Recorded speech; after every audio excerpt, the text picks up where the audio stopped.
everybody. 7 o'clock on Wednesday night, September 18th, 2024. We're in New York. It's New York time. But it's your time whenever you listen to the show. It's your time. Whenever the hell that might be. Wherever the hell that might be. And tonight we have a guest. I think he might have came on with us earlier in the year for a spot. I'm really not sure. This is the time of year where I think that everything that we did in like spring and winter was 2 years ago. It always happens to me. Come September and October, I could have had somebody on in February, and I would think it was 4 years prior to that, and that's what's happening to me right now with Reverend Bill Bean. He's an exorcist, a spiritual advisor. He's coming on the show tonight. He's got a new book out, and a lot of it has to do with mind control and overcoming that, and preparing oneself for the ongoing war in which we find ourselves. And I just wanted to talk to him about it because we really are in the middle of spooky season now. And speaking of spooky season, I have got some great stuff. I think we're booked all the way through to Election Day now. I even got a night for our military paranormal stories. On October 30th, we're going to be doing not only just open lines for ghost stories, but I'll be getting to all of the military paranormal stories, and we may have George Alexopoulos in the studio as well. G Prime 85 to hang out and just have a little bit of a good time on the eve, Halloween Eve. And then on Halloween, for the second year in a row, we got Dr. Albert Taylor coming on with us to talk about out-of-body experiences and ghost stories, some more there. And then I'll tell you, the scariest week of the year is after Halloween. This year, it's after Halloween. Oh, I don't know. There's so much going on. I can't wait to give you the entire guest list. The website calendar is already, I would say 95% up to date because I did so many other bookings and calendar adjustments today. But tomorrow, we should be in the pocket. Matt from Cultivate Elevate is coming on. Going to be doing some stuff with him. Crop circles. I want to see if I can get our good friend Miami Rick to call in at the back end of that show so he can tell us about some kind of, his observations from not necessarily cruising altitude, because that might be too high, but surface level things that he can see from the cockpit of his 747.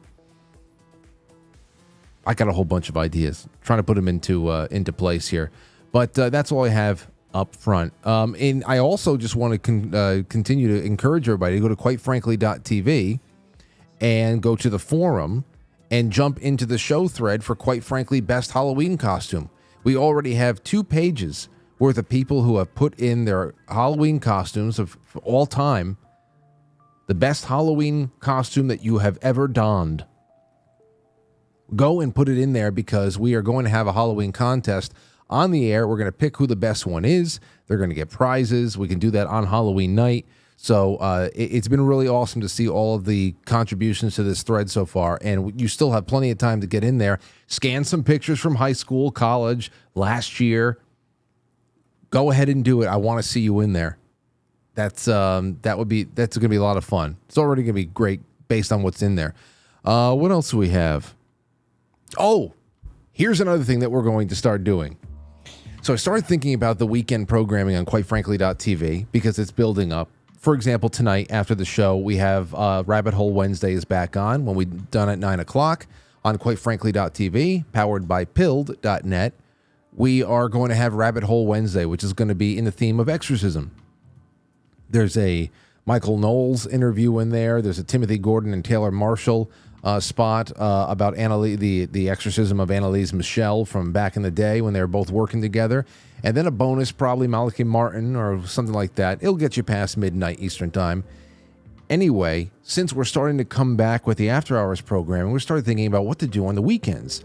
And not only do I want to be able to find myself a line on some really nice public domain and interesting old cartoons and stuff, but I started thinking, as far as sports goes, I would love to do a game of the week kind of a thing. I know you guys and gals out there have family members, have children, cousins, whatever the hell it is. You might be a coach yourself. If you have any links to local games, the one thing I know that is happening all over the country, especially the last 5 years or so, because it's become so easy to do, is that a lot of local colleges, high schools, all that stuff, they have really decent streams and broadcasts of their, the local rivalry football games, this and that. I would love to do a game of the week feature on quitefrankly.tv and add some local sports into the mix. And if it's coming directly from you, hey, my little cousin is, the middle linebacker of our town's football team, and here they are in the Thanksgiving game or whatever the hell it is. Send it my way. If we got a link, we're able to, get it off of YouTube or something like that, and we'll feature it, and we'll say, hey, shout out to the so-and-so family for whatever, and everybody gets to enjoy some sports. That I think is just the best thing about that there's nothing more Americana than local sports. It's like local identity, local rivalries. It's all family.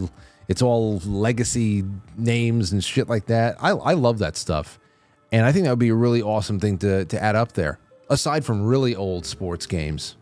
Like in October, I'd love to have a couple of the full-length games between like the Yankees and the Dodgers from the 50s in there around World Series time.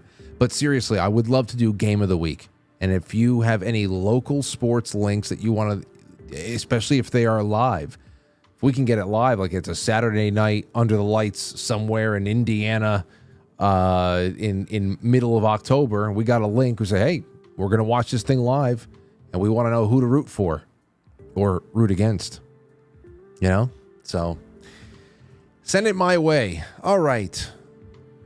Here's another one for you. And we're going to have to talk a little bit more about this. And I think I might bring it up tomorrow. With the Israelis and the exploding pagers. Well, it's not just pagers. If you've been paying attention today, there's been a second round of explosions. Not just pagers. There's walkie-talkies. Some say that home solar systems have exploded in Beirut. A lot of this is happening outside of Israel and Palestine and all that stuff. So I don't understand. Everything's just blowing up in Lebanon and Libya, and like what the hell's going on here? It's something I can't really get over. I know a lot of people are having a hard time thinking about it, but I have something for the second half that gives a little bit of an explanation as to how the hell these beepers were provided, because there's no way, I don't care what the hell the chain of custody was, there's no way that this could be foolproof. It's not foolproof. The Castro exploding cigars seem like a better idea than this. I mean, so we're talking about little grenades going off all over the place. People are having their limbs blown off. They're getting maimed. There's already been a dozen deaths, but they're maiming people in public. Children are getting maimed again. I mean, you can get anyone with these. How can you guarantee? You never could guarantee that only Hezbollah members, whatever the hell, are using these pagers, or that only Hezbollah members are standing next to somebody who has a pager strapped to their belt. So they got the two-way radios, this and that. You're telling me that every smartphone on the planet is not a portable explosive? Everybody's asking the same questions here. You're telling me that every smartphone in the planet is not a portable explosive or a potential explosive?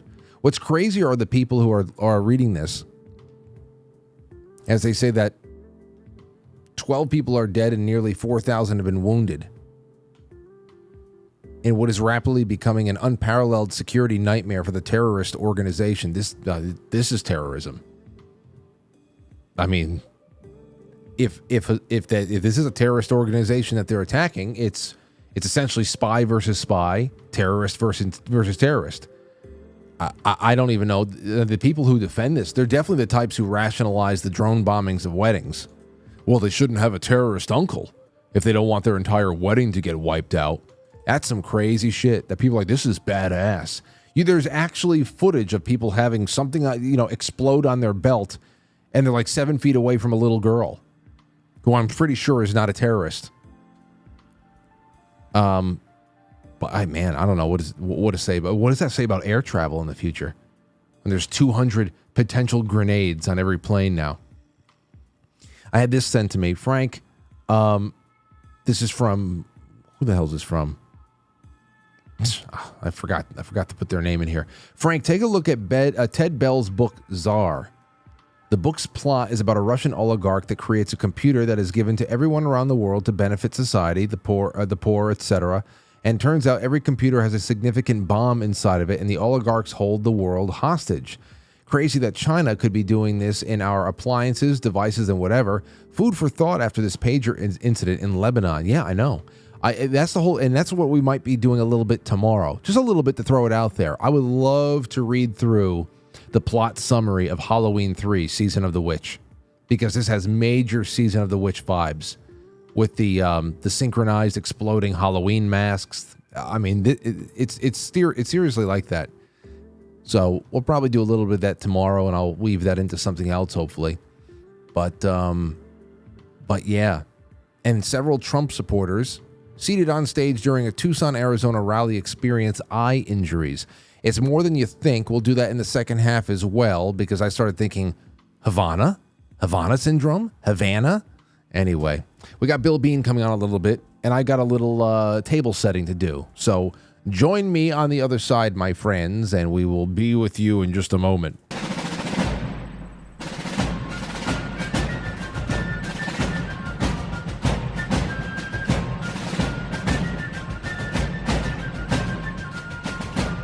You let one ant stand up to us, then they all might stand up.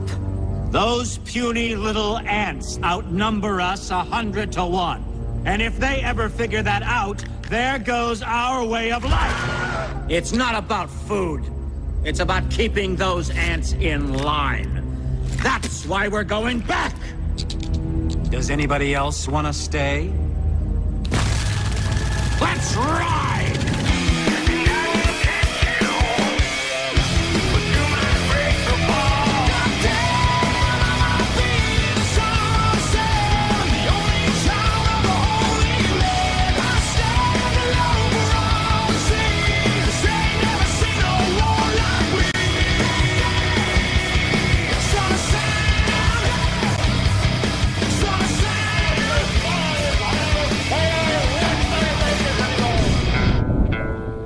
People are strange when you're a stranger.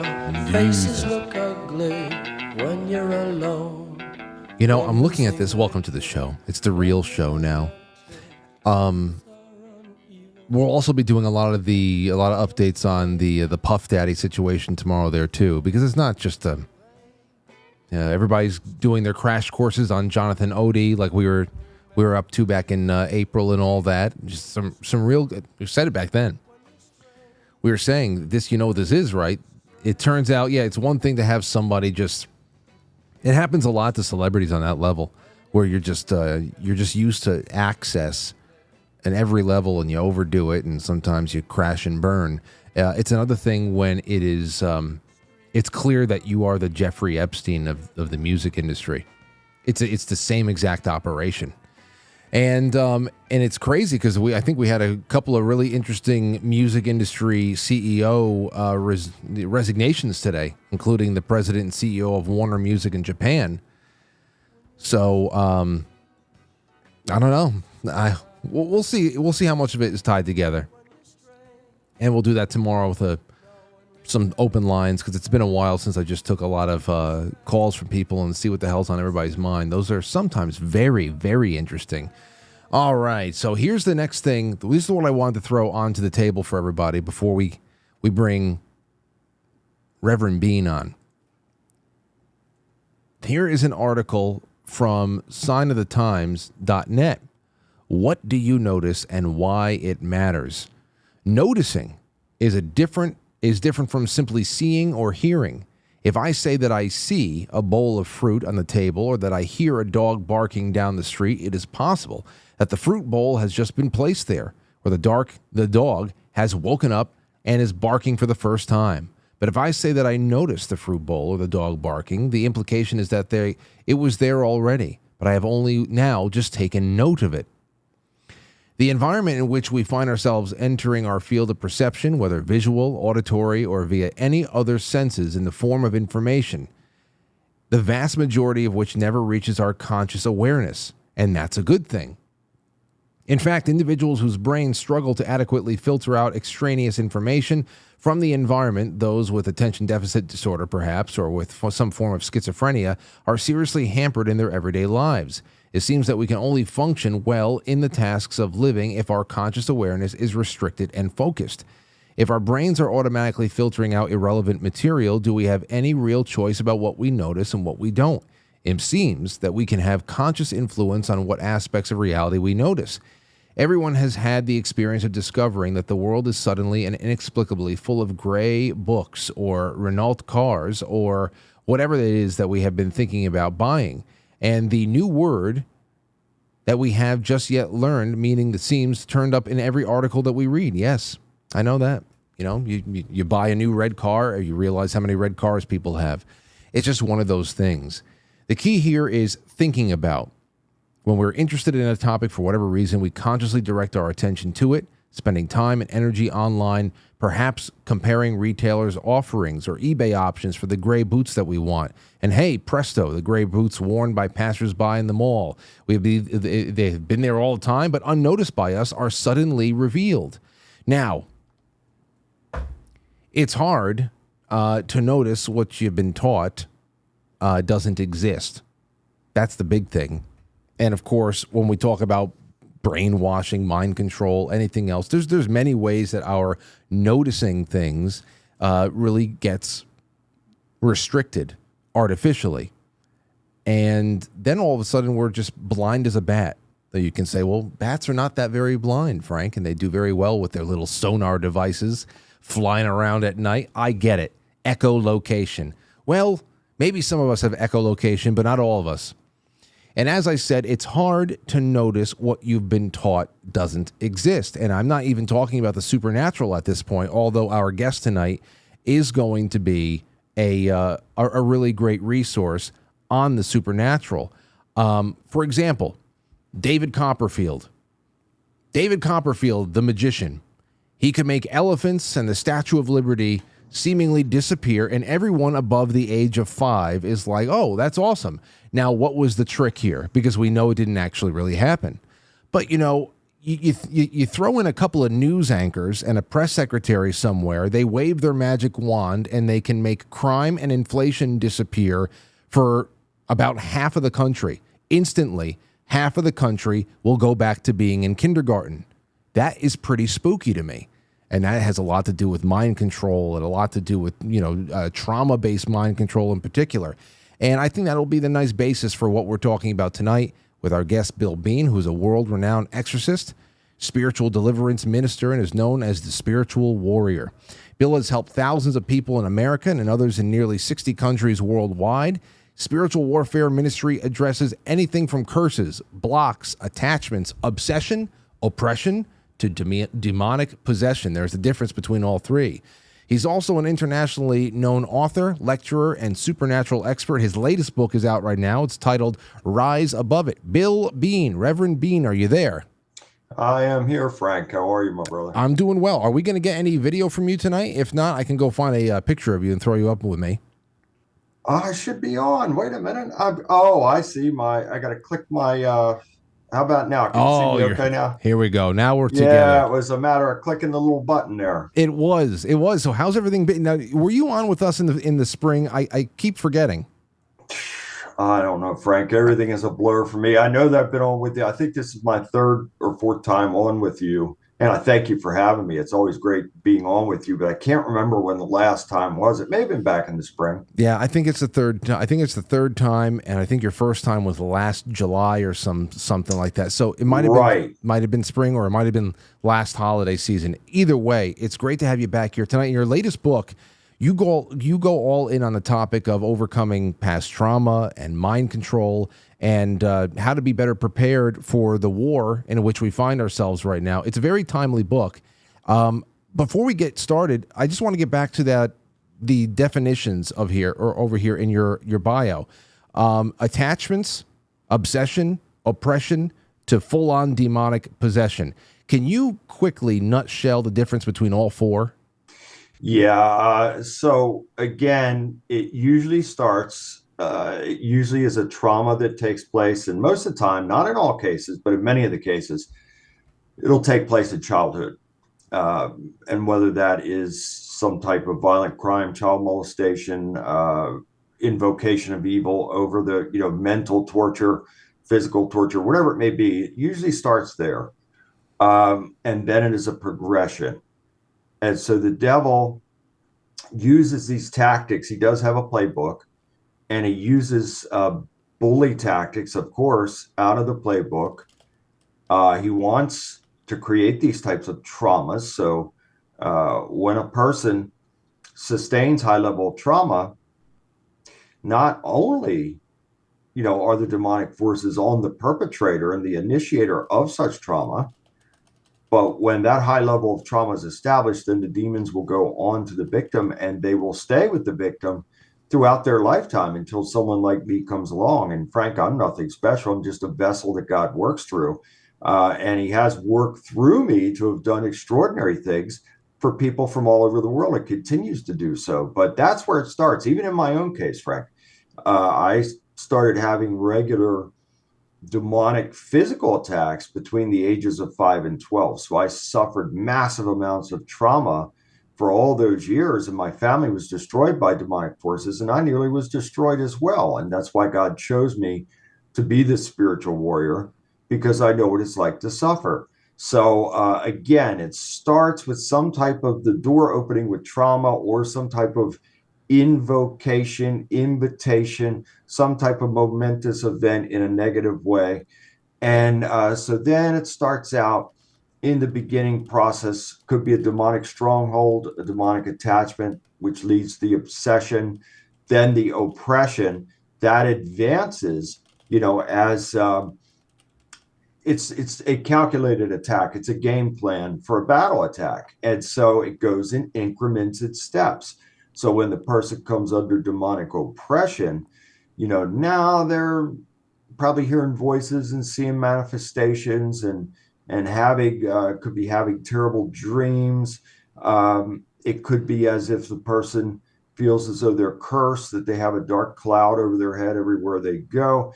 And so it is a wear down game. So when the person is into the stage of oppression, that's the final step before possession. And what that's designed to do is to wear the person down and wear them out to where they give up the will to fight, and in some cases, the will to live. And then that's how a full demonic possession can come upon a person and take place. I this was very, very, very similar to what had been explained to me about sin, that it's for a human being to beat themselves up because they continue to sin is ridiculous, because we're human.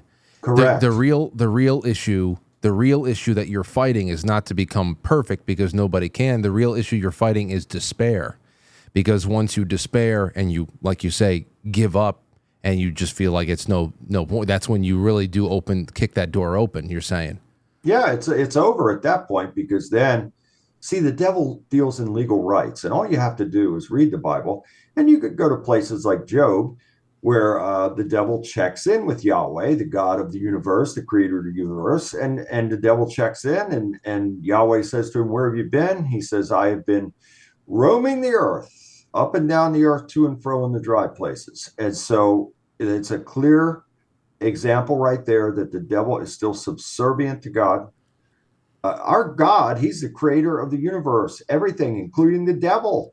And so the devil is very much subject to and under the power of our God. Now, why does he still exist? Why doesn't God destroy him? Because he serves a purpose. So when Yahweh created mankind, he created us with free will. So there must be an adversary to mankind based on man's free will, someone that is waiting in the shadows to dispatch demons in the event of a person opening the wrong door, and then these demonic forces can be sent in as a result of a legal right. And the devil could go to God and say, I could come into this person's life because of this, and this. Now, what you just said a second ago is absolutely 100% true. We are all sinners. We live in a sin-filled, fallen world. There's no question about that. However, the difference is that if we are real and authentic in our relationship with God, and we are sincere in making him first and keeping him first, and if we are striving each and every day to do the best that we can do and be the best that we can be, well, then God honors that, because he knows we can't achieve perfection on this earth. We will achieve perfection when we get into his heavenly kingdom. But here is a daily battleground. So we must strive for excellence no matter what. We're all going to come up short, but it is the effort that counts, and is the effort that he recognizes. And if so, then he keeps a covering over us, and our enemies will become his enemies. You were talking about, again, trauma as an initiation, into things. And of course, you were talking about it on a personal level, on a singular person, a level of one person. But let's talk about our nation, our world, what we're seeing right now. Obviously, there's a lot of projection. Out of 8 billion people, I still have to believe that most are good people, and that we are having evil as a majority projected onto us, so that perhaps we, like we were just talking about here, we start to despair. But there is no denying that, especially living through a year like 2020, and many people have had called it out, that it was a traumatic initiation schedule, and a traumatic initiation ritual on a wide scale, not just the individual. So I'd love for you to talk about that as for a little bit. This is a big theme in your new book. So go from the individual to whether or not entire nations can become possessed. Well, I agree with all your statements there again. And you could even go further back as far as ritual invitation, invocation, ritual sacrifice. You can go back to 9/11 for that. That's where everything truly changed. Phase 2 was what took place in 2020. But it's all in increments. And so, Frank, do you remember that 1988 movie called They Live? Yes. Roddy Piper was in that? Yes. Okay, so Piper, just a regular guy. He sees these weird things going on. He sees this stuff happening in a church. He goes and sneaks in there one day and finds this box of glasses. Piper puts on a pair of the glasses, and all of a sudden, when he puts the glasses on, he can see what's really happening.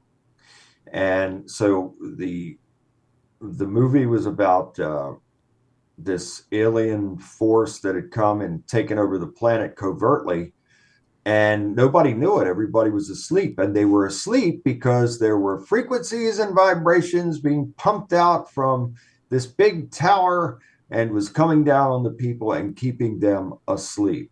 But when Piper put the glasses on, he could see everything for what it was. Well, anyway, I believe that's what we are living in now. I believe that the devil has been given this short time to have his way, especially in America.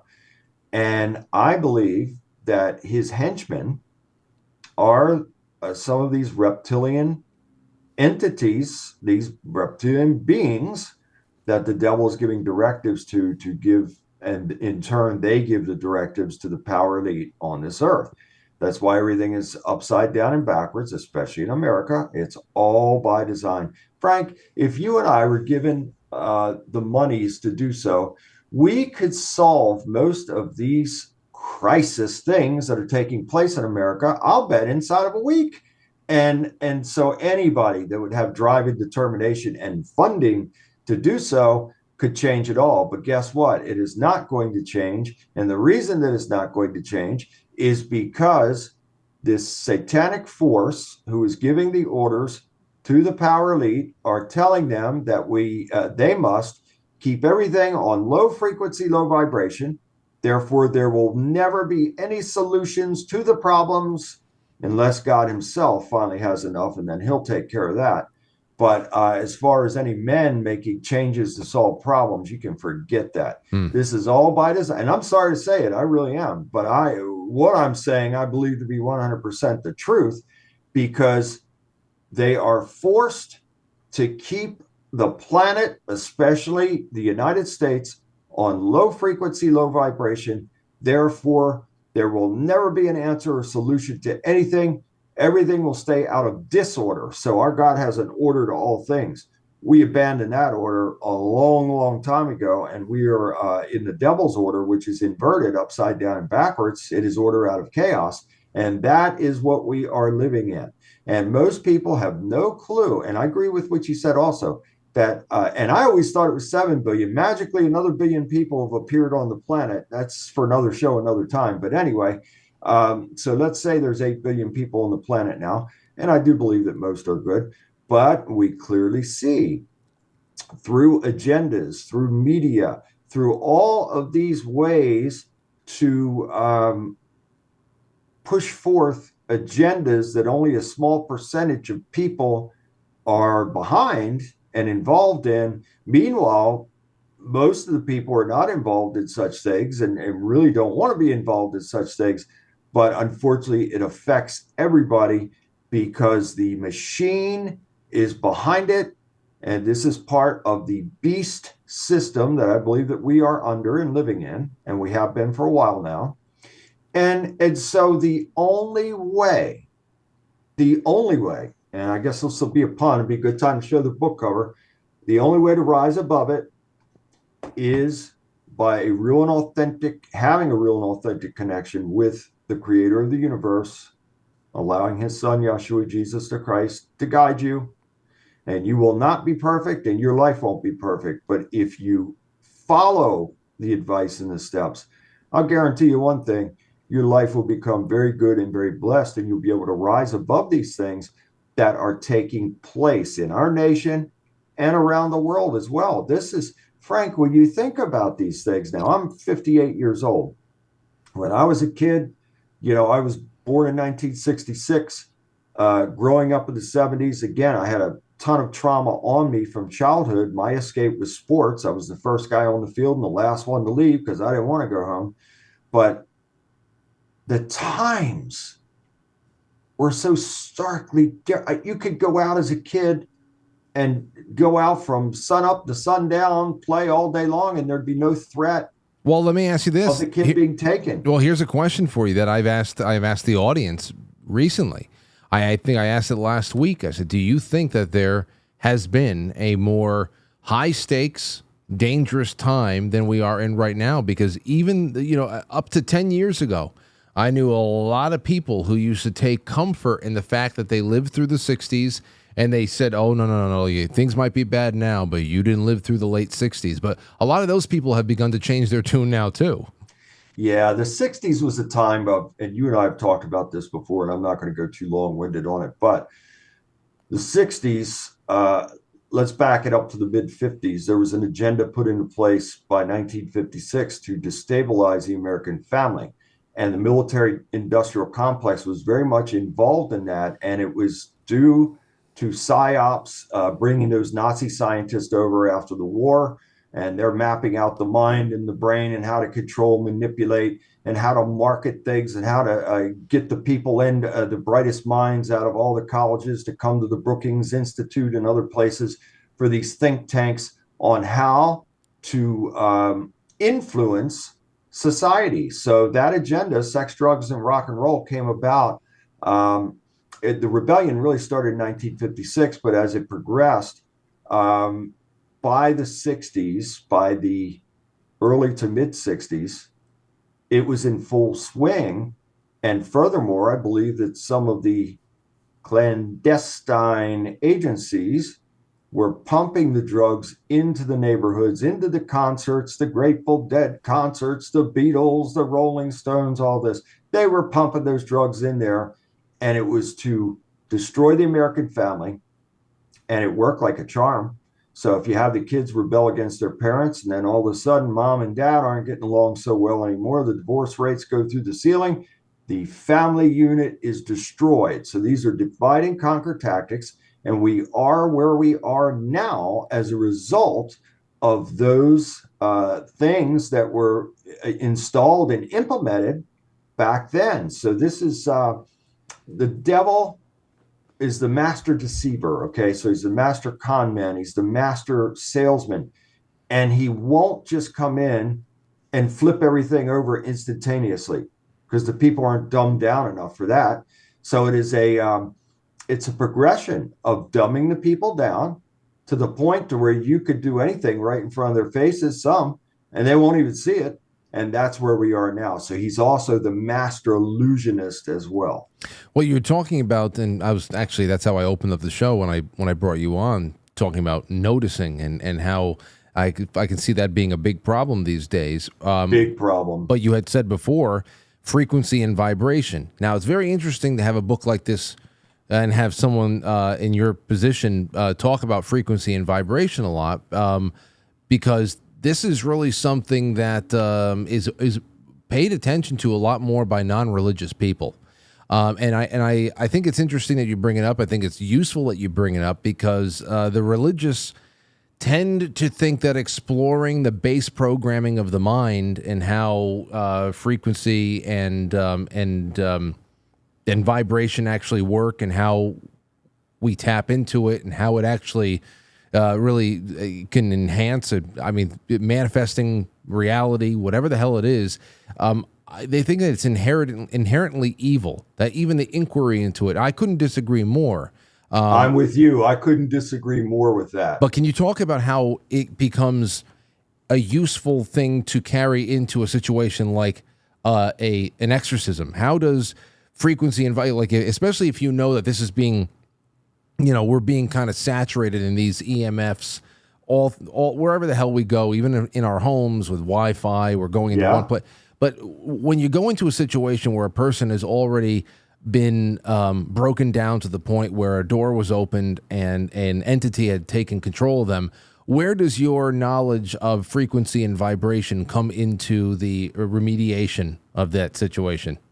Fits in with it perfectly. And take note of something here, Frank. How often, or lack thereof, and I've been all around this country many times over, continue to do so, and I've taken note that there's something missing. Now, again, I talked about when I was a kid and even as a young man, coming up, I would hear church bells all the time. I don't hear no more church bells. What happened to the church bells? I'll tell you what happened to the church bells.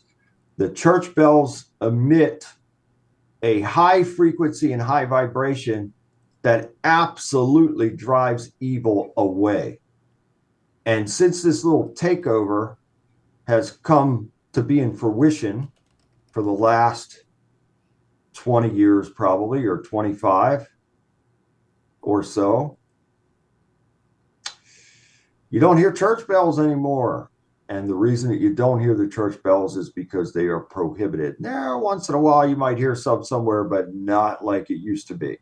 And so they know, the evil forces know, and the power elite that are taking the orders from the evil forces cannot have that anymore. So they will do anything that they can to eradicate positive frequency and vibration. So that's where it starts, right there. Actually, it really starts with our God. So if Yahweh spoke the world into existence, which I believe that he did, then that would be through the frequency and vibration of his voice. Therefore, all life, not just humans, all life operates on frequency and vibration. So the devil, who held a very high place in heaven as the choir director, that was his gig before being adversary to mankind.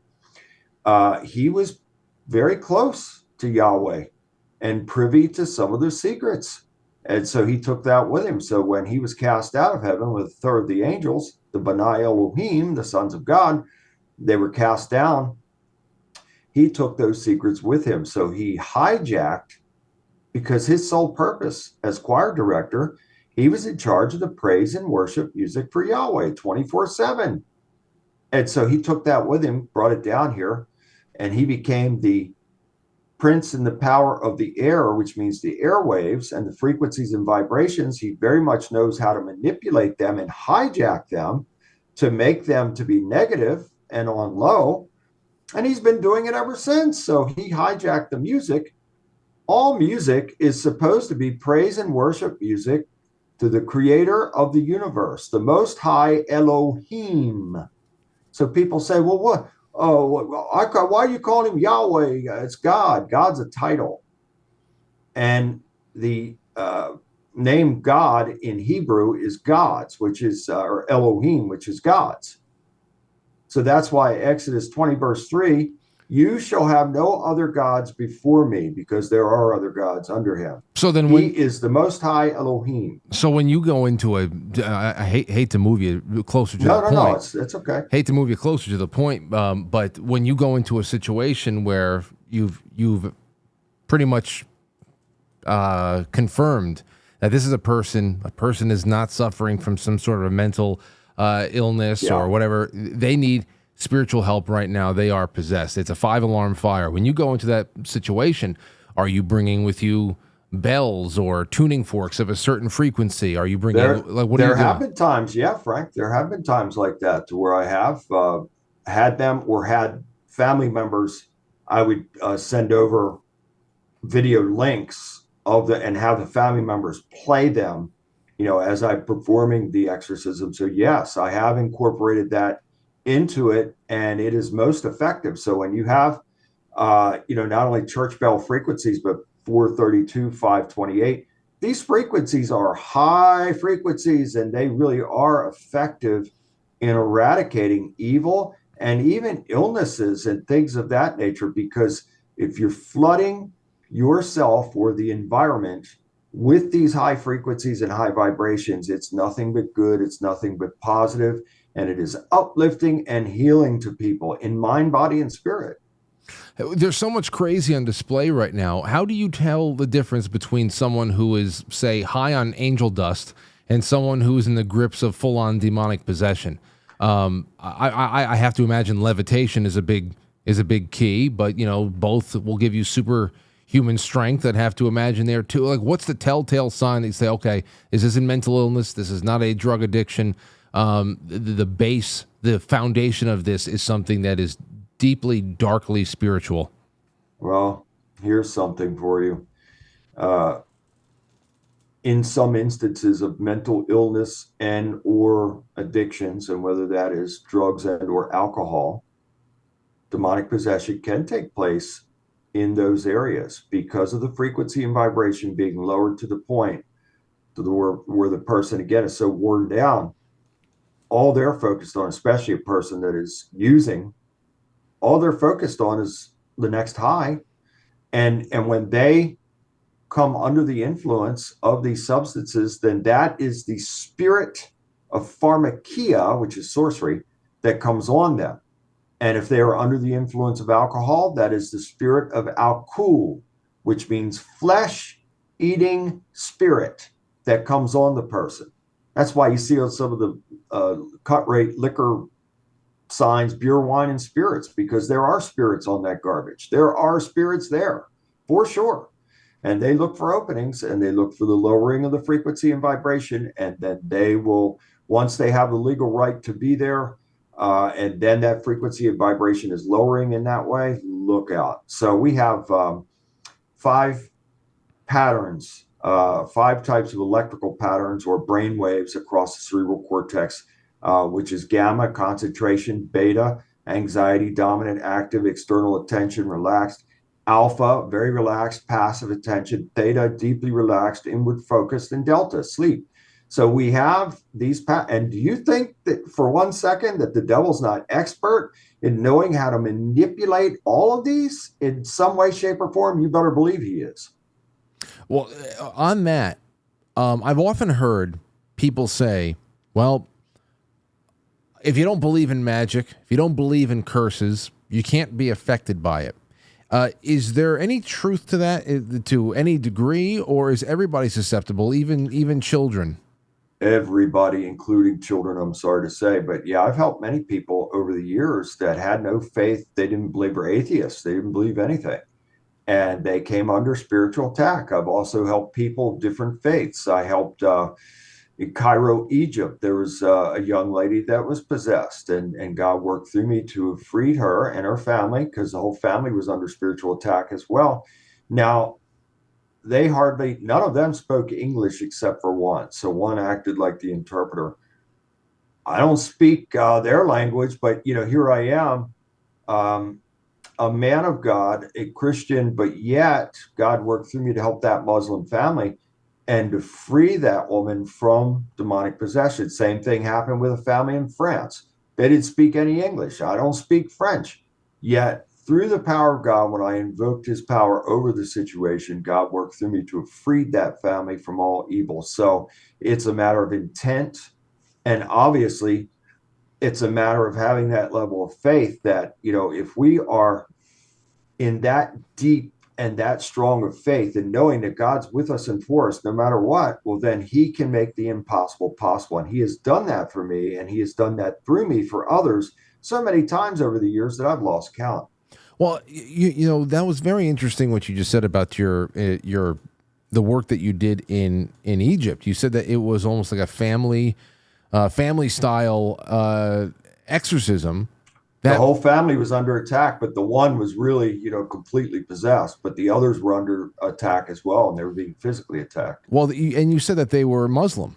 Yeah. So they believe demons are called jinn. Jinn, absolutely. Yeah. I know that much. But how does explain how that situation comes to be, where suddenly you're there, you've been called to action for a family that, and you're going to be invoking the name of Jesus Christ, which the buck does not stop with Jesus Christ in Islam. So why would, when you're talking about intent and belief, how did this work out for a Muslim family who you would think would reject Christ in that way?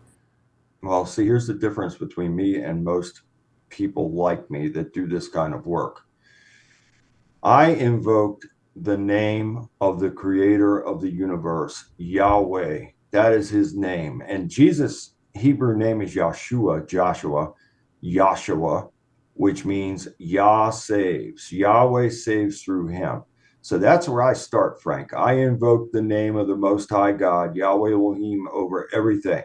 And yes, the name of Jesus, Yahshua, is also added into that. And so I believe by invoking the Creator's name into it, it supersedes any type of belief system, anything. And I've clearly seen that now on many occasions in helping people that were not Christian and were from other faiths and backgrounds, and some with no faith at all, atheists. And yet the power of God worked through me to have freed those people in each and every one of those situations. Wow, it's just one of those things that stood out to me, no doubt about it. Said, how the hell could that be the case? They wrote a very nice, and I think it might be on BillJBean.com. I have a page there, testimonials. And I think it's probably about 6 months ago, one of the family members wrote a very, very nice letter to me saying that, it had been 10 years, now it's 10 years plus since that happened. They have not had a problem ever since that time, praise God. And they're so appreciative, and they've kept in contact with me, here and there over the years. And but that was such a nice letter that she wrote, a letter of appreciation. And I think I do have that on BillJBean.com in the testimonials. And boy, oh boy, I can't describe the feeling, how great it is for me in knowing that God actually worked through me to help someone to be free from that kind of thing, and then to move forward and have a quality of life afterward. Well, there's a lot there too, I would like to say, because as I set this all up for us, the really interesting thing about the book now is the prepping people on the mind control aspect. Yeah. And there's so much going on in the news right now, especially that it's crazy. It's a whirlwind of stuff. We've got multiple assassination attempts this year. We got planted bombs or rumors of bombs. Behind every patsy, There is a long, twisted paper trail that winds through literal war zones and NGOs and supermassive financial institutions. And then you have the shamelessness in the media. And I think about that there too. You think about, well, magic and who believes in it, who doesn't. The media is, when I think of magicians, I was telling this to a guest maybe about a week or so ago. When I think of magic and magicians now, I don't think about, people that show up at kids' birthday parties with pulling a rabbit out of a hat or anything like that. I think mainly about news anchors. I think about press secretaries. I think about spy chiefs. These are... You can go higher than that, Frank. I am convinced, and I just spoke about this on my little show this past Friday night. This goes all the way to the top, and I don't care if that is in politics, the religious institutions, even professional sports now. These people, by and large, maybe not all, but I'll bet you a great deal of them are trained as master illusionists and hypnotists as well. They know how to influence the masses, and furthermore, they know how to capture them under a spell to where the person or persons are so emotionally invested that they are willing to die for the cause, and they're willing to kill for the cause as well. Yeah. That was it. It was last Thursday. We were talking with Leo Zagami, and we were talking. This all came up again. And the whole point, it was about mesmerism, hypnotism, and mind control. And I know just from interviewing hypnotists in the past about what's the real trick there. Is there some sort of supernatural conjuring that goes on, or when it comes to magic? When it comes to magic, are we talking about a supernatural conjuring of something out of nothing that you are able to hone some kind of a skill and do that thing? Or I think what we're dealing with 99.9% of the time in everyday life is just that people have been brought to a heightened sense of suggestibility. We are we're up there. We're, like I said in the opening, when we were all kids, we can watch David Copperfield make an elephant disappear. And even though we'll clap for him, right afterwards we'll say, okay, so how was the trick done? Now, a news anchor and a press secretary goes up on in front of a television camera, tells you things that you are bearing witness to with your own eyes are not happening, and half of the country turns back into 5-year-olds, and they totally believe it. That is, if that's not witchcraft, I don't know what is. It is. It's absolutely. So again, master illusionists and hypnotists that take advantage of the frequencies and vibrations that are being pumped out in the atmosphere to keep people down, to keep people sick. I've never seen so many sick people and people dying of this disease and that in my whole life. I've never seen anything like this. All these different, because it's big pharma. Big pharma is getting, they're, all the billions that get pumped into that, they're getting richer and richer off of people being sick. There will never be, look, I believe they've had a cure for cancer for probably 40 years now. You'll never see it because they want to keep the people sick. They want to keep the people down. They want to do this and have to do this because of the manipulation of the frequencies and vibrations, which is a directive from the devil to keep everything on low. This could all be changed so fast, Frank. I'm by no means am I a genius mind, but I'm very thankful for the wisdom and knowledge that God has blessed me with. And it doesn't take a rocket scientist to figure out how to fix all these things. It could be fixed very easily, very quickly, but it will never happen, not until God is ready to bring forth a momentous time of change. Unless that happens, forget it. So then let's end with that one before we plug the book and we go along our merry way tonight. We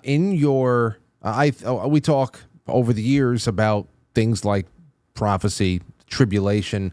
Number one, do you believe these are end times? And number two, in all of your battles with the demonic, has there ever been a time that you received a vision of the future, the big, greater vision of the future, like what you're talking about right now, when there will be a reveal that is undeniable, that would be a universal time for people to experience the truth of the matter?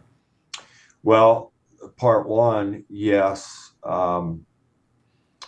Well, you got me thinking about the part two. What was the part one question? Part one, I mean, it's a kind of it's a generalized cliche question. Do you believe these Oh, are? do I feel we're in the last days? Yeah, well, it's like Yes. 2,000 years worth of last days, but still. And you're absolutely right. People have been calling for the end pretty much since the beginning. But I will say this.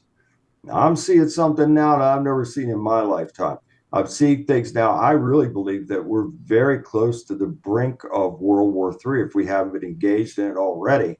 When you're talking about now sending these forces in to bomb these Russian targets, you think there's not going to be a response. You think that's not going to lead to something momentous. Then over in the Middle East, you have what's going on over there with Israel and the gang. You think that's not going to end up triggering a momentous thing. So I would have to say, I truly believe that we are in the last days, and we haven't even factored in the UFO UAP aspect, which is very prominent and is going to become more prominent and prevalent very soon. You can trust me on that. This is going to happen. It's already happened. This is going to be a part of these end days. And that will take us to the scripture where it says, in those days, it's in Revelation, men's hearts will fail them.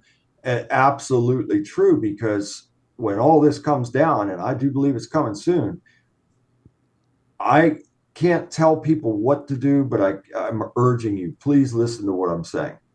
This is God saved me from absolute destruction and then transformed my life. So I once had a life that was so terrible that I was seeking death, and I lived my life on the edge for a long time. And now I have a life that's so good and blessed that I wouldn't trade my life for anybody's life on this planet. And that can only be achieved by having a high level of faith in God and allowing him to guide your life. Am I perfect? No way. I would never claim that. Do I have a perfect life? No, but I have a very good and a very blessed life, and I'm real and authentic, and I do the best that I can do, and I try to be the best that I can be each and every day of my life. So now the part two of the question was, I've lost that now. I had that first. I had it in reverse. What was part two? In any of your exorcisms where you're facing down an actual entity, has there ever been a time where you received a vision of the future? Now, I understand that anything that you receive in that situation could most definitely or probably be a lie, but correct. Anything correct. that you have ever, I'm going to keep that one on the back burner and see if this one actually turns out. Nope, I've never had, and I'll tell you why, Frank, because you just hit the key word. So demons have tried to talk to me through people. And the only dialogue that I have with them is to command them to be silent and then bind, rebuke, and cast them out. That is the only dialogue I have, because you hit the nail on the head. They're liars like their father, the devil. So how can you possibly think? And I see these videos out there. I've seen them of these so-called exorcists. They got somebody sitting on a couch and they're saying, now you tell me all about the future. And I'm thinking to myself, is this Jerry Springer? What am I looking at here? This is not valid. This is not real. This is clown show. And so no, there's no dialogue with demonic entities other than taking power and authority over them. However, God has given me some prophetic dreams over the years, and I have added some of them into some of my books. And so, yes, I have received some prophetic dream, what I believe to be prophetic dreams anyway, that God bestowed upon me, and I shared them with people. So yes, but as far as the demonic aspect, never. There's nothing that a demon could ever say to me that would get my attention to where I would engage in a dialogue. Never. Okay. Well, there's one other thing, not necessarily a dialogue, but I've heard from in reading from diaries of exorcists, both from all denominations, whether it be Orthodox, Catholic, Protestant. There is one thing that I have seen pop up time and time again, and whereas there is no conversing with the demon, there is sometimes a need to have the demon declare their name, knowing the demon's name. Do you ever command the demon to just say their name? No, and I've had some instances where they did say names, and I didn't request it or ask it. I'll tell you why.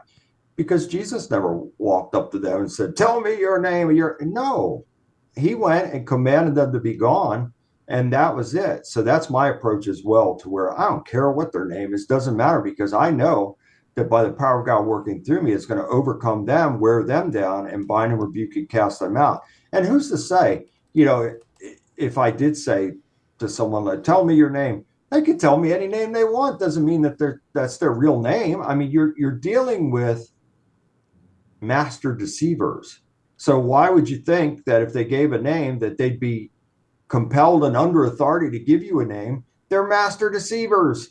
So I don't even play games like that. My approach is to be on the offense at all times. So the best defense is a strong offense. And the only way that I can do that is by the power of God working through me. Again, I'm nothing special. I'm just a vessel that God works through to do these things. I'm thankful to him that he does work through me to do these things. But yes, as far as I'm not going to waste any time in demanding to know the name or whatever. They're leaving no matter what. So I don't care what their name is. By the mighty power of Yahweh, his mighty and holy name, in Yahshua Jesus Christ's name, they are leaving. And that's all there is to it. Well, then the last question I'd have for you, because you said that it's a whole other can of worms that needs to be opened up if we're talking about end time, end game kind of scenarios, and that is the UFO issue. Maybe next time you come on, we'll get that into that. We spoke a little bit about that when you were here in studio, but maybe next time you come on, we can go a little bit deeper into that. Is there which of your books, if any, did you dump all of your primary thoughts on what the UFO agenda is? I'd like to know, just so I can make a note of it. Well, I've written 12 books, and I would have to say probably 4 or 5 or 6 of them I put a lot of UFO information. There might be some in this new book. I really can't remember. Everything's always a blur to me. But I do know that the prior book, My Life, I put in quite a bit of, because Frank, I've had extensive experiences and encounters with UFOs, UAPs, and non-human beings throughout my lifetime. Extensive. I've had experiences with Men in Black. I've had experiences with the government, black helicopters, black vans, phones tapped. It sounds like crazy talk, but it's all true. And so this is all part of the journey. And I look at all these things as a blessing in a sense, even though they were not designed to be a blessing. They were designed to destroy me. But I see it as a blessing nevertheless, because I've had every type of paranormal, supernatural experience that you can think of. And I see it all as a blessing because it is part of the experience. So if I'm going to someone who's in need, who might be having some of these things taking place, they will be able to open up to me, and they can bond with me in knowing that I've been there. That has happened so many times, Frank. I could be the most brilliant guy in the world, but if I've never had the experience, then a person that has suffered trauma and suffering those type, they're not going to open up to me or anybody else unless the person's had the experience. So it is all a necessary part of the journey. So I'm thankful for it all. I could not be where I'm at today had I not been there to experience those things. So it's all part of the journey. Well, I appreciate the time you came on to spend with us tonight, and I hope people go and read the book. It's called Rise Above It. It's the latest of your now 12 books, and it's on BillJBean.com. I got the link in the description. Man, I can't thank you enough for this nearly an hour you spent with us again, Bill. Thank you, my brother. I always enjoy being on with you. I saw your cousin last week. I was with him in Mount Kisco, New York. Yeah, you were in Mount Kisco? You didn't come to say hello? I'm sorry, man. I got in there. I had to help. And I probably have helped more people from New York, the city, out to every part of the state of New York than any other place in the country. So I had to go and help a guy in Mount Kisco. Mike and I had breakfast together. We saw each other. And then after I helped the guy, I drove all night. I think I had one and a half hour sleep. I left at 3 a.m, got there, saw Mike, then left Mike, went to the client, did everything that I had to do to help and deliver the client.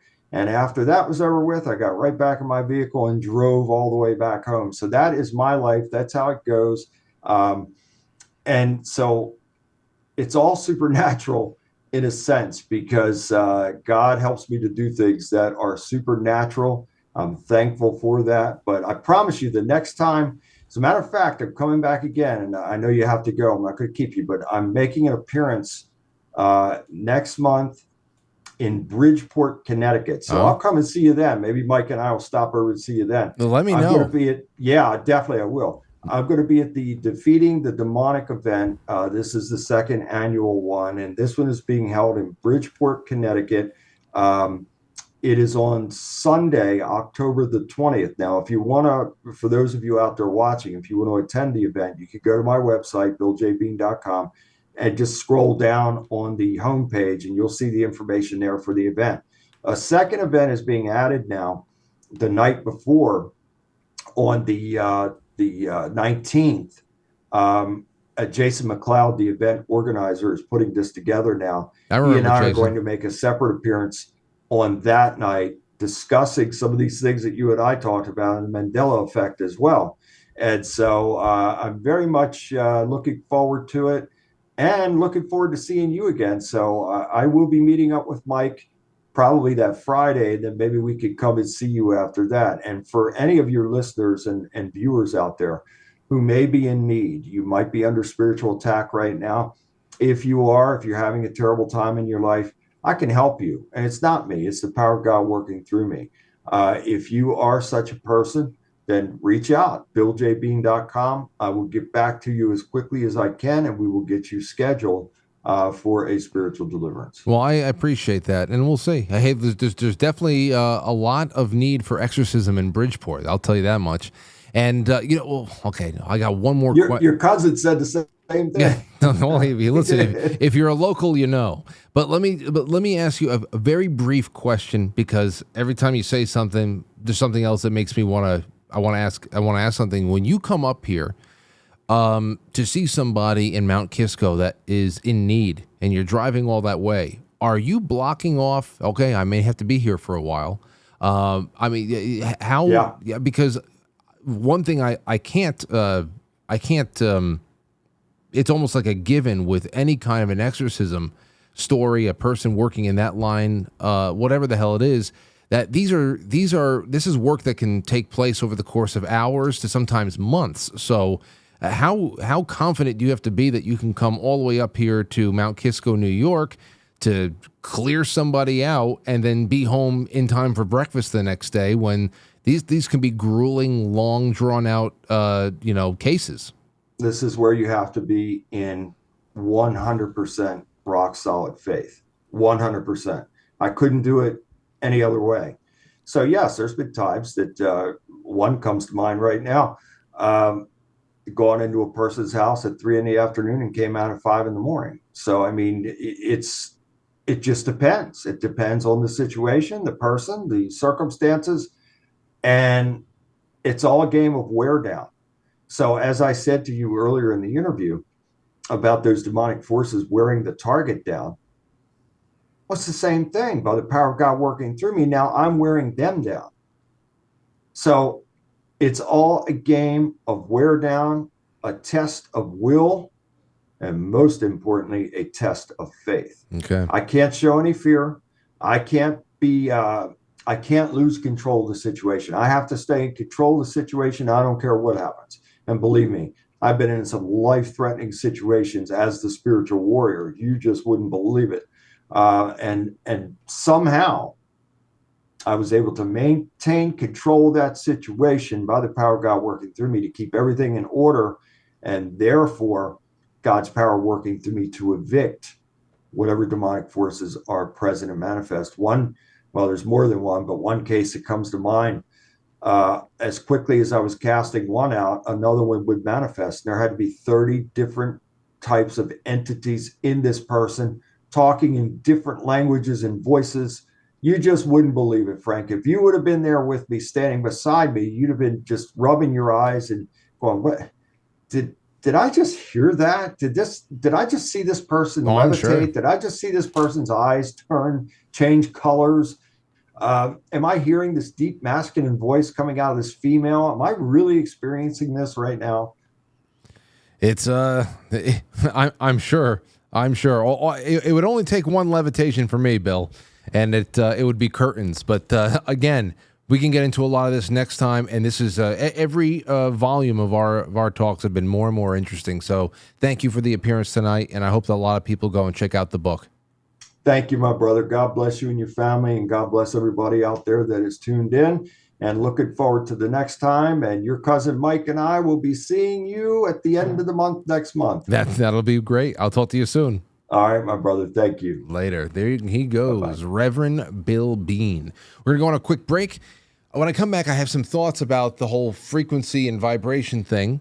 Want to throw that out to you. And then we'll go into some of these other pieces that we have to deal with for the rest of tonight, including your calls. Like there's more. I've just found this CNBC article. Hezbollah exploding pager trail runs from Taiwan to Hungary, explaining how the whole thing got set up.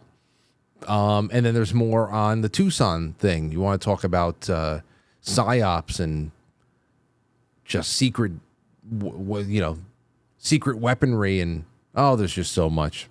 But do you have any stories in the category that Bill Bean would appreciate? And what is the most convincing proof of your spiritual or religious life, whatever your religion is? Is it the philosophical arguments? Is it historical evidence? Is it miracles? Is it exorcisms? Personal experience? I'll tell you, it's something like a miracle or an exorcism is what hooks me. And then all of a sudden I'm like, all right, I think it's time to start studying, because there's no excuse. There is no place in any encyclopedia where I can find an answer for what I'm experiencing, for what I am seeing right now. There is no political excuse, at least. I need to know the history. I want to know the philosophical arguments. That's just for me. So I'd love that. Love to hear that from you guys in the last hour that we have here. It's already 10 after 8. Let's take a really quick break. When we come back, it's you and I for about 45 minutes, and then we have a wonderful Rabbit Hole Wednesday after show that is planned for you on quitefrankly.tv. So stick around. It's going to be a good one. It's intermission time, folks. Time out to press the like button. Thank you. Welcome to Intermission.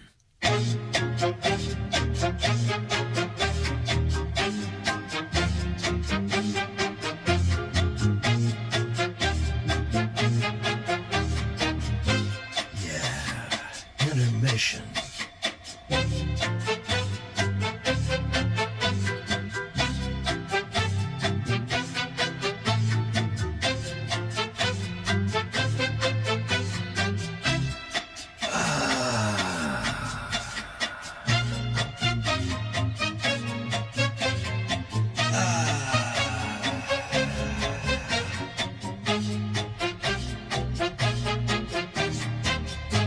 You are now entering, quite frankly.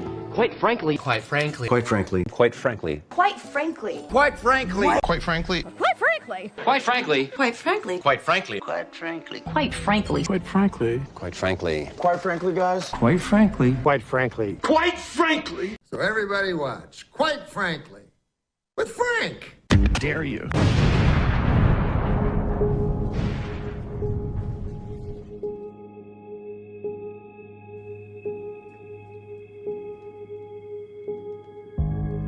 Okay. Welcome back. It's about 8:15. I want to take some calls from you. I also would like to say real quick, as it is my responsibility to do so, that there is still we have our September special that we're running over here, quite frankly, and it's all focused on pen pals. On the Patreon and the Subscribe Star, well, we are all sold out of the handwritten 1776 Club pen pals. I made a new pen pal. And I actually made another pen pal on the War Department. The War Department is all the typewritten. We got the typewriter. I send it all out, sign it, usually do a nice little hand tracing, something else. It's a lot of fun.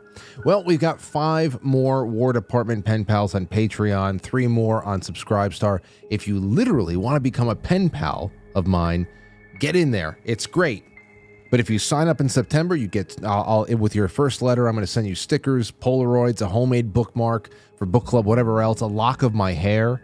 I'm going to send you a lock of my hair. But Frank, you might say, you have no hair. Well, you got me there. Or do I? If just random hair shows up at your house, you're going to have a lot of questions. So yeah, there you have it. Let's get into the super chats and see how everybody is doing. Okay. Number one, another outstanding, quite frankly, evening, says Shotzi. Thank you, Shotzi, and thank you for your birthday card the other day for Aurora. She loves it. Jay Britz says, thank you, Frank. Thank you, Jay. And Hello Kitty says, hi, Frank. We sent Aurora's silver coin and another out yesterday. Yes, we suck at being on time for celebrations. Never mind that. Aurora and me share the same birthday. Well, I think that's what we on Friday we should have sang. But wish you happy birthday again. Anyway, please check your box for the next few days. Well, that's so nice. And if you guys are a monthly sponsor, the giveaway this month is going to include these 10 silver dimes. They're just, they're just FDR. We're talking about 1960s. They'd be considered junk dimes, junk silver. Doesn't matter. It's silver. And thank you, Hey Would You Blow Me, for donating this. I said, this is packaged perfectly. I want to send this out with other things. We're going to start sending out coffee. We're going to start sending out chocolate, all that stuff to people. Thank you, Kitty. Thank you, Jay Britz. Thank you, Shotzi. Let's go over to Rumble to check out the rants. We got one from Ruben. Says, tour the Titanic. I'm in. I'll bring the Xbox controller. Oh, God forbid. It might be our only option. I'm glad somebody's reading all of the stuff, the scroll during intermission. I'm going to be updating that a lot more frequently. I took out all of the stuff about the tanning salons and the herpes. I forgot to change that 2 months ago. I forgot it was there. And so the Titanic, that's what we're going with this week, this year, this month. All right, let's see. Over on QuiteFrankly.tv, Robert Sarnes for the Gold Pills with Sean Joe, Doug Simi, and Boys Blanc. Okay, the lines are open, and we'll take you on. I also want to thank, here's another one I want to do. It's a birthday. Okay, this is from Travis. Travis says, hey, Frank, could you do me a big favor and wish my mom, Deborah K. Wormter, Deborah K. Wormter, a happy birthday this Wednesday, September 18th. Well, of course, Travis.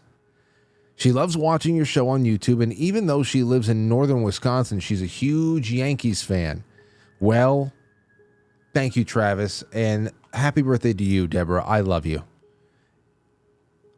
This is a nice time of year. Listen, I've been, the Yankees, they're one of those weird things. They're not built very smartly. They've gotten a little bit better. They've been forced to get better because of certain injuries. They bring some young kids up. The pitching is stabilized a little. I don't know. But when it gets to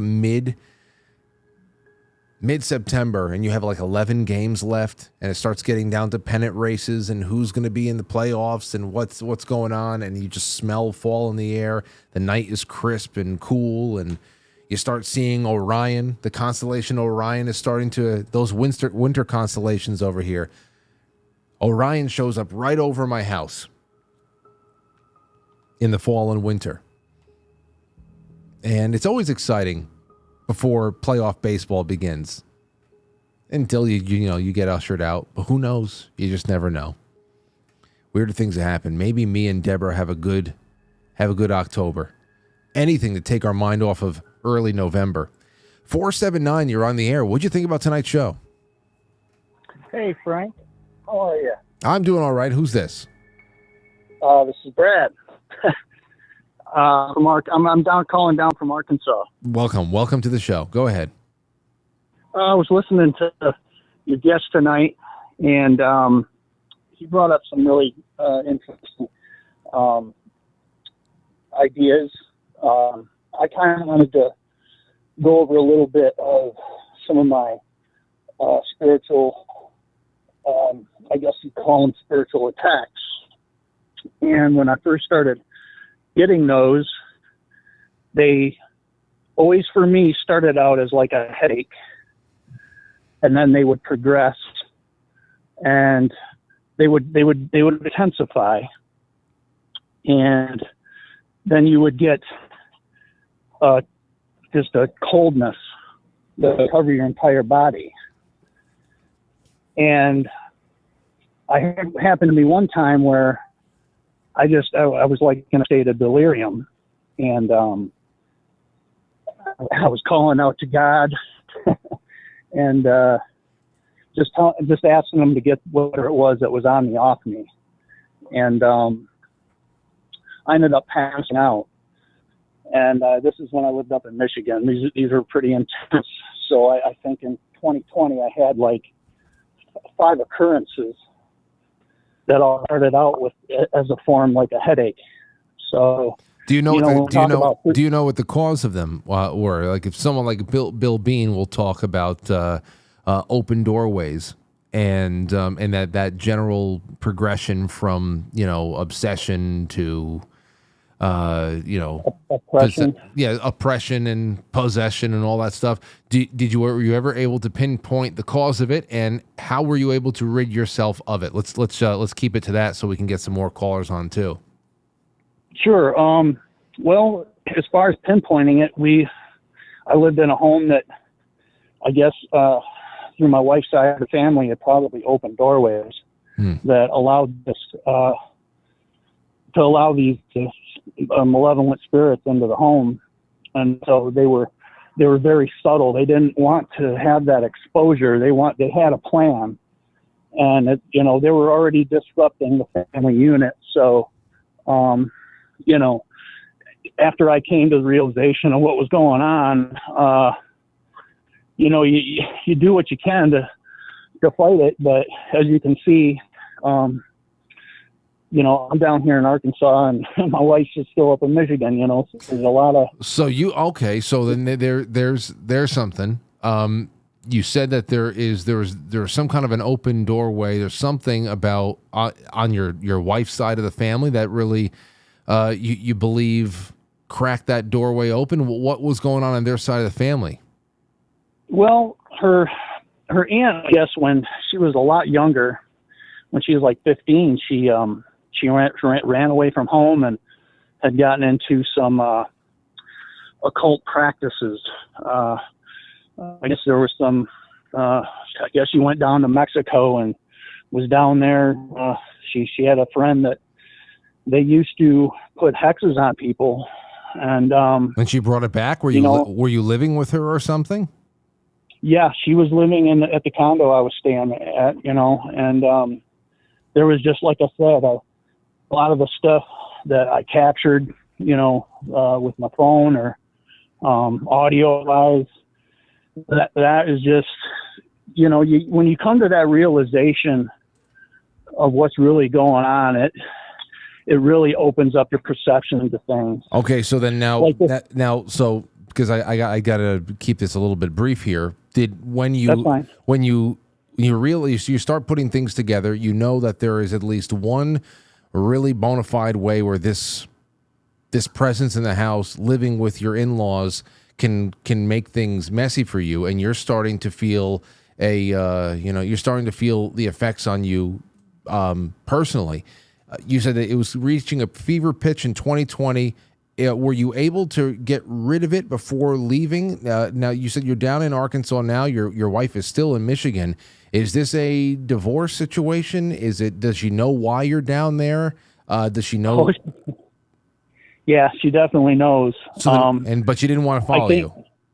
I think what it comes down to, Frank, is, you have to, when you realize what you're up against, you have to make a stand. And, you either fight against the sin or you die in it. So, that's a choice. So what was her, that one has to make? What was her reason for not going? She's got a substance abuse. She's got an addiction, but as much as I try, Frank, I can't. I get you. I can't break that. It's that whole side of the family hates me now because I made a stand, and it's because of what's going on up there. So and when you left, were you always, even when you were living in Michigan and the whole family was living together and you were under those really dark spiritual conditions, were you always a man of faith? Did you find faith through the spiritual oppression, or what did you, even without faith, did you know that this is something in from the unseen world I got to get away from? What was it? I always believed, but when you come across things like this, it really reinforces your faith system. That's how it worked for me. See, that's what I'm talking about. Things like that fascinate people. It fascinated me because I'm like, why is this stuff happening? Wow, this is pretty wild. But then once you realize how they get their talons in you, you realize it's a fight for your soul. And the torment stopped the day you left? It got worse, actually. When I came down here, it was almost like I was having dreams, just demonic dreams that would just mess with your mind. And then I won't get into all. No, and then, let's just end with this one thing here. Do they persist to this day, or is there something that put a definitive end to it all? I went through probably a year and a half of just pure depression, where I didn't want to wake up in the morning. The sun was shining through my blinds. It was God's way of saying, "Hey, it's time to wake up," and I didn't even want to face the day, because I knew that it dealt with me having to fight this depression for half the day just to feel somewhat normal. And then by that time, you're pretty much drained. So it was just a constant cycle. But after that year and a half, I don't know really what happened, Frank. It's just that you either crawl out of the hole that you find yourself in, or you pass the test. But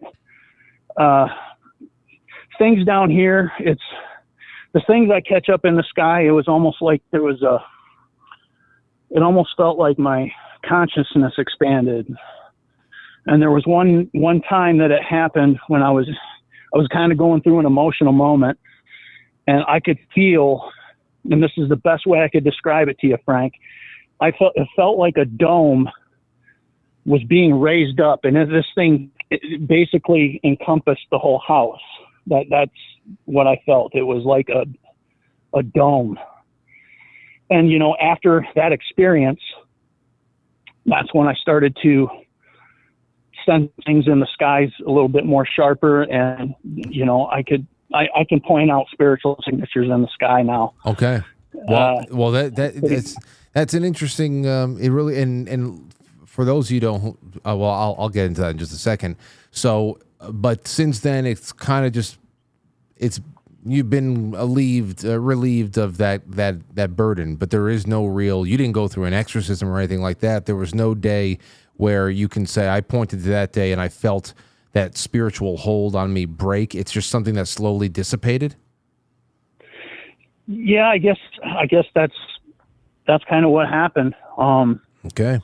They're always going to be there to tempt you. I think a lot of people have this conception that, when you get saved and, that you're protected, and to some degree are, but, there's always going to be, Christians are under constant attack, and a lot of them don't even realize it because of the subtle ways that they operate.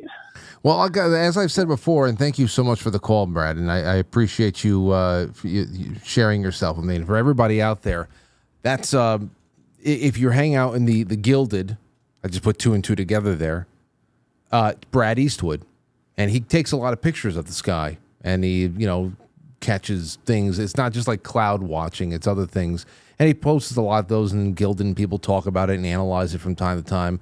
It's a pretty remarkable story, and I can understand. There being one of those, it's an ongoing, tormenting kind of a thing. And there's also just a big physical and mental toll to have to leave family, break away from a relationship, give up on a person who won't help themselves that you've tried. There's a lot there that can maybe even go there could be even, more practical explanations to why you're going through those really deep, dark bouts of depression than just spiritual oppression or anything like that. But that's also why I bring this up here too. When I had both Timothy Gordon and Jay Dyer on, and in the past, I believe I had brought it up with Bill Bean as well. Something like exorcism. They say, well, prove that the exorcisms were actually real prior to the founding of Christianity. But there's a lot. There's a lot of human history prior to the birth of Christ, and people had to be getting possessed. There had to have been a way to, tons of non-Abrahamic cultures that are casting out spirits and I understand, prove that they were actually making the problem better and not worse. I guess I can't. But that's why I also think it was really interesting that Bill Bean added frequency and vibration into this book. Yeah, that's something I've done a lot of research in and practicing with since I was in college. The importance of what things we direct our attention to, the effects of inner dialogue on ourselves, like how healthy is your inner dialogue, daily affirmations. What are you going out there to do? Just training yourself to see success, legitimate success in your life, to have breakthroughs, and to be able to be open and just energetically free to receive inspiration, ideas, to see opportunities for action all around you. Sometimes you just start getting drawn to, hey, go shake that person's hand, say something nice to that person. It's crazy how things just happen in that thing, and there's more to it too. There's a lot of like physical training, biochemical training. I mean, you think about what people do when they start exercising and realizing how they can actually manipulate the hypothalamus in the brain. Breathing exercises, tapping, whatever the hell it is. You can find ways to generate positive biochemistry more often than not, when you really get into it, and to help produce higher, more attractive frequencies that you're broadcasting, and therefore broadcasting those frequencies, thoughts being things and in that realm as well.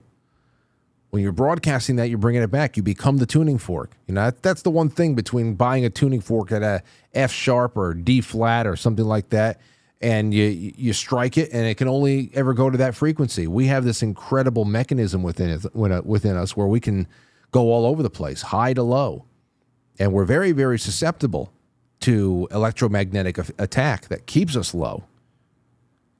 So I was really interested in that, because whenever we talk about law of attraction, the power of the mind-body connection, all that stuff, it's powerful, but it's something that far more non-religious people pay attention to. It's a very big hang-up for the religious.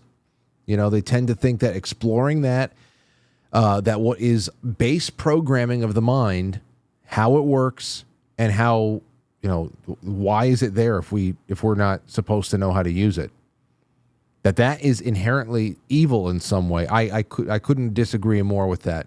Like whenever we have Albert Taylor on, or anybody else that talks about out-of-body experiences, many of those experiences happen to people who don't even try. I mean, if it's happening to you, what is it? Like you're inadvertently it's just evil, random evil is happening to you. It has nothing to do with demonic possession. I found, and because I found it in that being a starting point for me. Because all my time in Catholic schools from kindergarten to 12th grade, you go through the motions, you learn, you're there in the tradition, you're receiving the sacraments, you're taking the tests, all that stuff. But when you're really out in the world and you start choosing things for yourself, those are the things that really, really count. Really count. I think, that's what really, really counts. And where I started putting all my adult interest into was things like law of attraction first, and where does this all lead, and manifestation. And it wasn't until after that, many years later, that I started realizing how compatible it really is with my re-emerging faith. You know, it definitely changed the way I pray. Number one, I stopped asking for things when I pray. You go into it with a lot more focus and confidence, and you start making commands. You're not commanding God of anything. You start commanding the universe. You just start becoming more focused on things, but now you feel powered by God in many ways. So I find, and that's a very crude way of putting it. I've done a lot more thought on the subject before, but I'm just trying to encapsulate what I'm thinking right now quickly. And that's that. I don't know.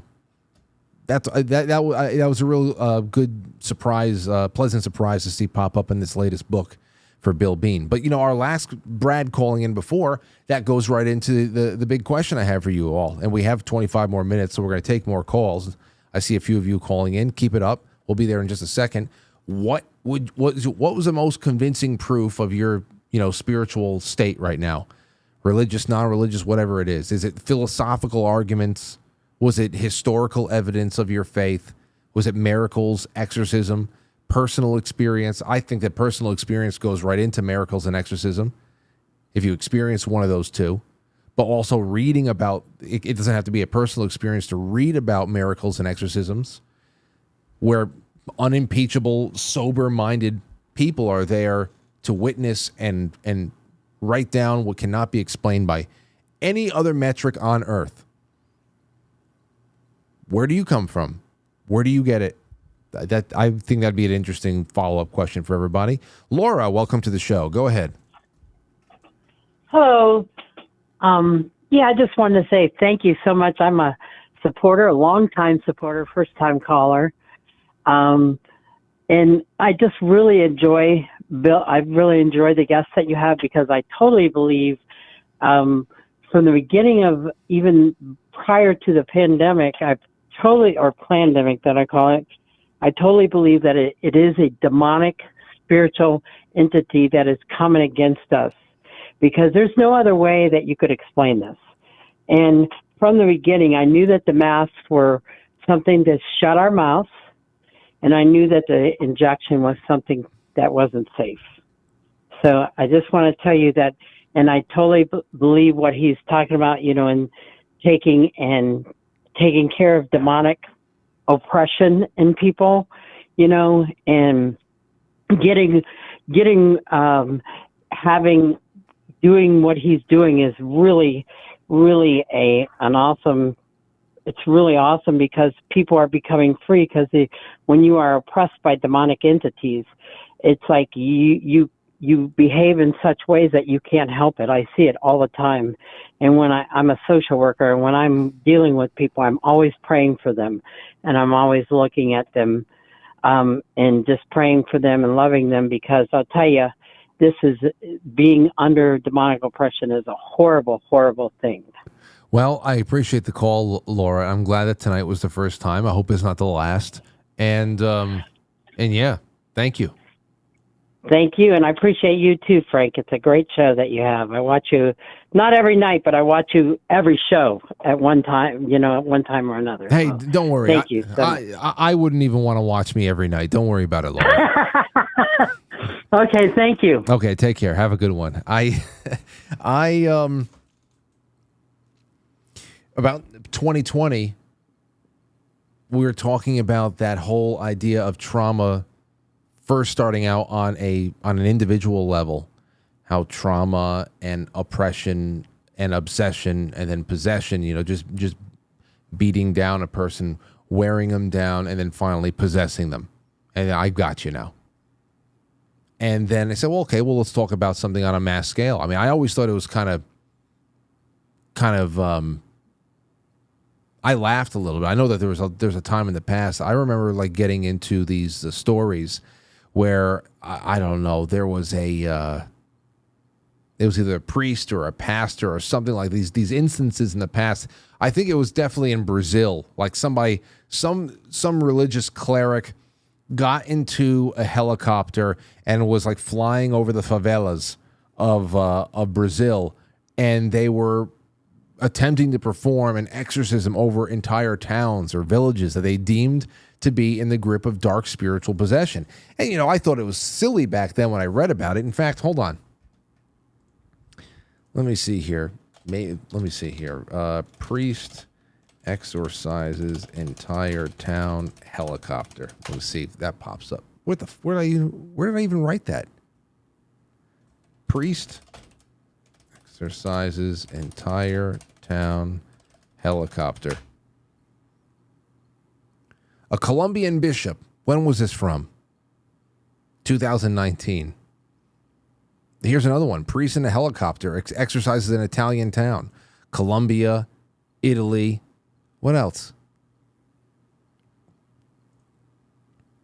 Here. Well, the Italian thing I expect. It's very, very dramatic. Italians like the drama. Bishop will take to the skies to exorcise an entire Colombian city. This is in July of 2019. A Colombian bishop is planning to exorcise an entire city this weekend, sprinkling holy water from a helicopter. It sounds silly. Maybe it is. Monsignor Ruben Dario Jaramillo Montoya, 10,000 names. The Bishop of Buenaventura will say a prayer intended to purge the area of demonic infestation. The city is beset by violence, drug smuggling, and poverty. I'm sure it has completely turned around since then. Maybe it has. Maybe it has. Despite his efforts, whether or not it's effective or not, what I don't find silly anymore is the idea that an entire town, perhaps even a nation, can be possessed. That I don't find silly anymore. Let's read about the guineas. Let's see what the guineas are doing. Help from above. Priest in a helicopter exorcises Italian town. There he is. This is from 2015. We are still in the old studio. A priest has performed an aerial exorcism of the Italian seaside town of Castellammare in response to a spree of church-targeted thefts and vandalism in the area. At the urging of local prayer group, a priest took it to a helicopter to perform a minor exorcism over the entire town, according to Italian papers. Quote, if Satan exists, he has taken control of Castellammare de Stabia, the group said in a statement. There was nothing left but to try the exorcist. I can hear them saying, there's no other options left. We have to try the exorcist. Carried out on July 9th, the exorcism was announced by the prayer group a week later. The area has long been plagued with violence from organized crime, but a series of thefts from church, desecrations of graves, crosses being turned upside down, and statues of Mary being tossed over cliffs led locals to believe that something more sinister was at work. Well. Although the help of a helicopter is unique, it's not the first time an exorcism has been performed over an entire city or a country. In May of 2015, I guess, faithful in Mexico gathered for a nationwide exorcism carried out quietly in the Cathedral of San Luis Potosi by Cardinal Juan Sandoval Iniguez. Man, there's a whole lot of strange foreign punctuation there. And accent marks. An enye. They even have an enye in there.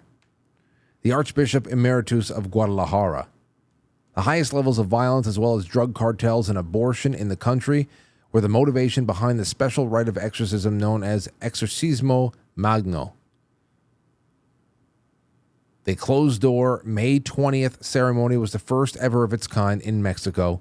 Spanish demonologist and father Jose Antonio Fortia attended the exorcism. He told CNA in an interview that the exorcism performed in San Luis Potosi is the first ever carried out in Mexico, in which the exorcists came from different parts of the country and gathered together to exorcise the powers of darkness, not from a person, but from the whole country. Does that mean that the demons were embedded in the geography, the topography? Because is a nation not a collection of persons? That's what I'm saying. I don't find it silly that there can be a epidemic level of possession. but I don't know how impersonal and bombastic the right could be and actually still be effective. So I totally believe that wrestling with these entities with the proper authority is the right way. But I mean, that shit, you'd have to imagine that it would be a lot more effective if it was personal. It's just to say, okay, well, the entire country is exorcised. Is like, I don't think that that's going to help possessed people. It just seems like not enough. So it happens a lot. And why did I bring this up? Well, Laura called in and she said, you know, this is stuff that is, it's a demonic kind of a feeding festival. And that was going on in 2020. Well, yeah, there's a lot. When you talk, again, frequency and vibration, that is something where when you bring everybody down to a catatonic level, they kind of feel like everybody's experiencing this incredible sense of loss. There is the fear of death mixed into it. There are people who are dying in your lives that you can't even grieve for them normally, mourn them normally.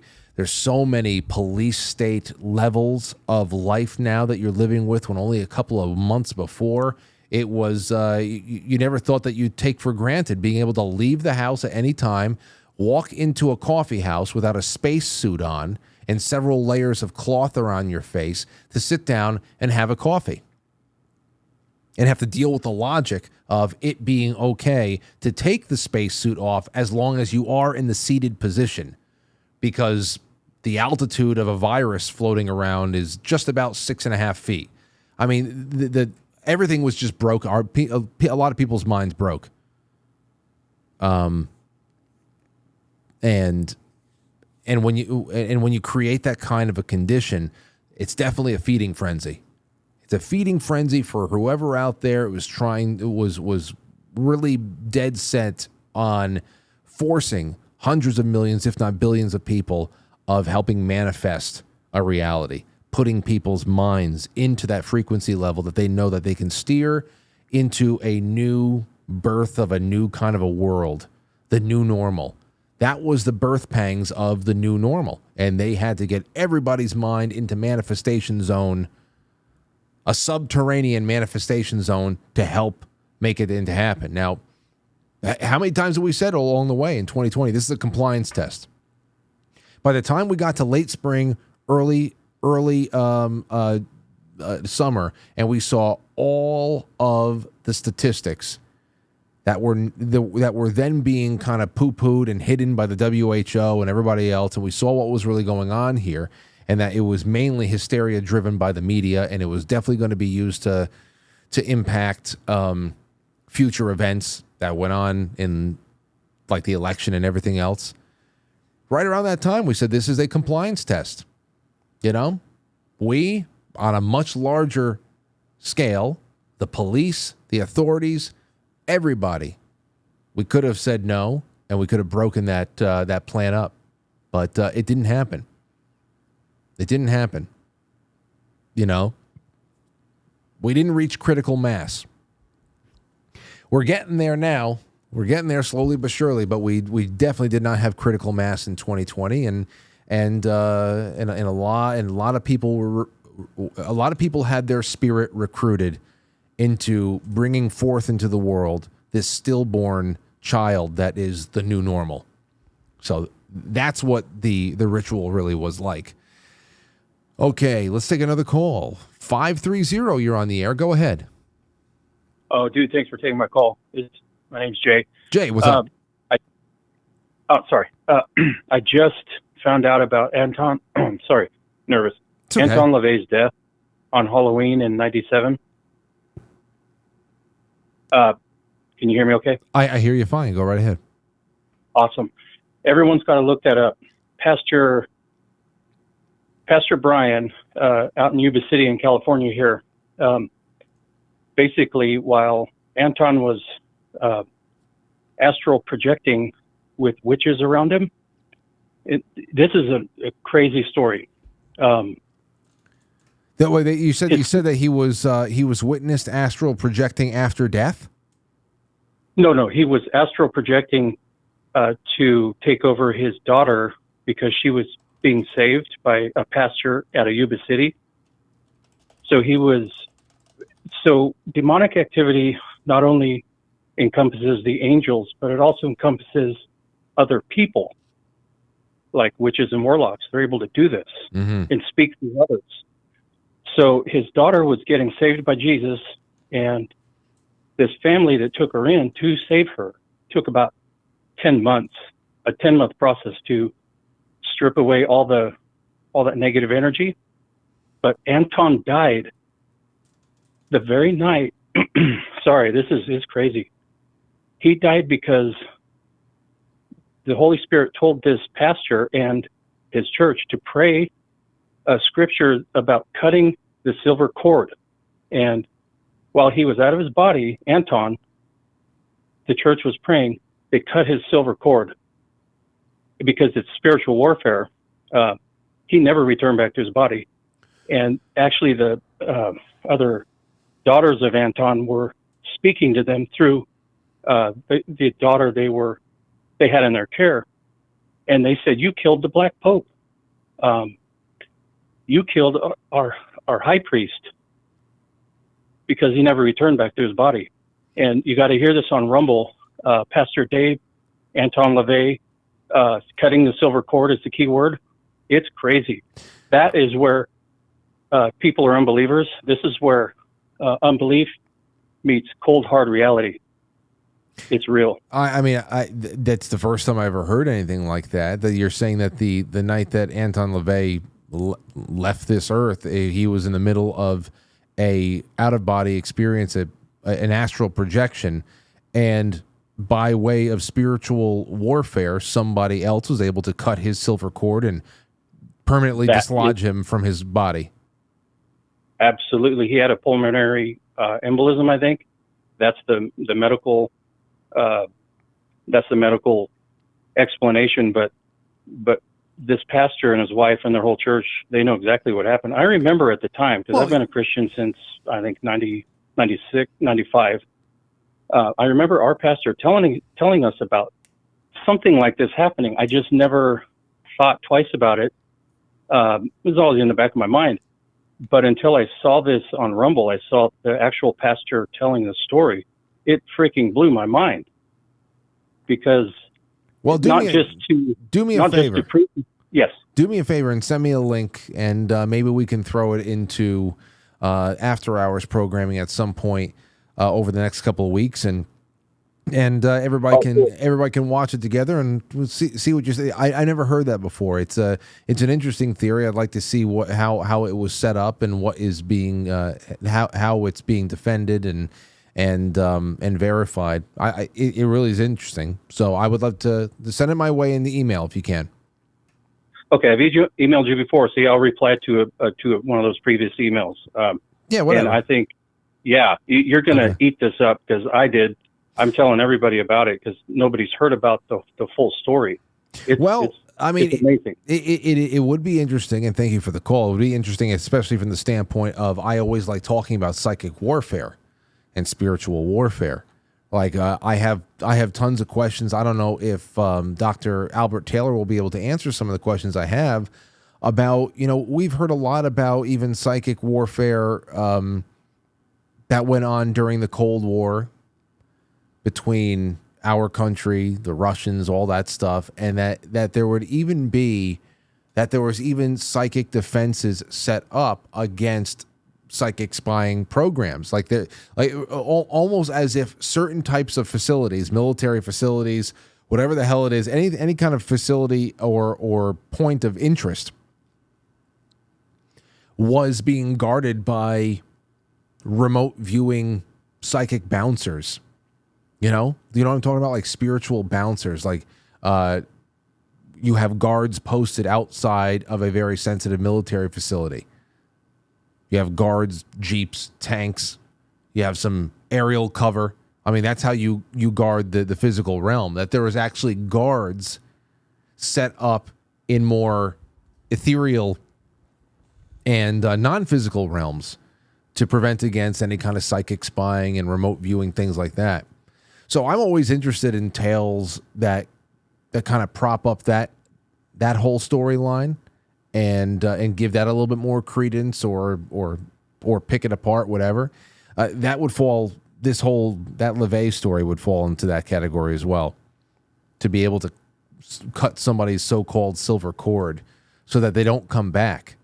In fact, I would like to talk to Dr. Albert Taylor about that, because I said, what happens when you leave your body and you can't find your way back? Is there anything that you can do to sabotage your soul's way back to its earthly home, which is your body? Is there any way you can sabotage that? Well, we can ask him that on Halloween night. That'll be an interesting one. Okay, it's 8:55. I really appreciate you guys. Tanner the Great. I just happened to look into the chat rooms right here. I see all of them together. Tanner the Great said Trump's got psychic bodyguards, no doubt. You remember when Trump was first elected in 2016, or right before 2016? There was a lot of talk about his personal security being made up of Templars. We were talking about Friday the 13th just a couple of days ago, and the Knights Templar and all that stuff. Somebody was saying, "Oh no, he's got quite a few. He's being protected by the Templars." Does anybody remember that? I know it's 8 years ago now. There's so many exciting things. I think it was right around the time that all the lightning was striking Trump Tower and shit like that, and we thought that the time machine was on. We got to revisit a lot of the time machine threads as well. Some of you remember that? I wonder what happened with that. Anyway, I mean, there's a lot. I wouldn't be surprised if you told me that the reason why that he's been having so much luck with all these MK Ultra BlackRock lunatics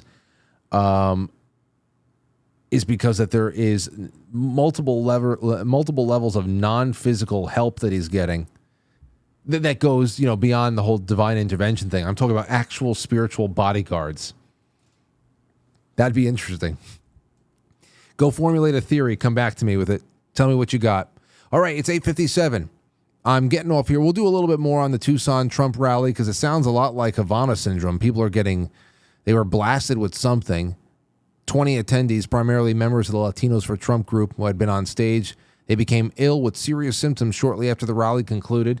I want to talk about that tomorrow. We'll get a little bit more into the exploding season of the witch pagers and anything else that pops up along the way. But when this show ends in just a couple of seconds on quitefrankly.tv, it's a QFTV after hours. It's Rabbit Hole Wednesday. It's an exorcism theme.